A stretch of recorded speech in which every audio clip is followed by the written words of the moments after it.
Hi అండి. Good morning. మేము వైజాగ్‌లో ఒక రెంటెడ్ హౌస్‌లో ఉండేవాళ్ళము. ఆ హౌస్ ఎలా ఉంది అనేది మీకు హోమ్ టూర్ చేసి చూపిస్తున్నాను చూడండి. చాలా చిన్న హౌసు. రెంట్ మాత్రం 5,500, కరెంట్ బిల్‌తో కలిపి మాకు 6,500 అయ్యేది.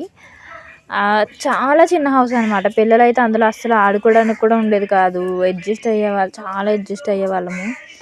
సో, చూడండి, చిన్న హాలు, అందులో ఒక చిన్న మంచం ఉండేది, కట్టు మంచం టైపు. ఆ మంచం ఉంది అండ్ బండి, మా పాప సైకిల్ అనమాట అది. తర్వాత బెడ్రూము, ఆ పైన సీలింగ్ కూడా ఇరిగిపోయిందనమాట. మేము దిగిన రోజే విరిగిపోయింది సీలింగు. చా బెడ్రూమ్ కూడా చిన్నది. ఒక మంచం పట్టింది, అదే డబుల్ కట్ మంచం అది పట్టింది. అండ్ బీరువా పక్కన వంటగది. అసలు గాలి వేసేది కాదు, కిటికీలు ఉండేవి కాదు. చాలా చిన్న హౌసు. సబ్స్క్రైబ్ చేసుకోండి.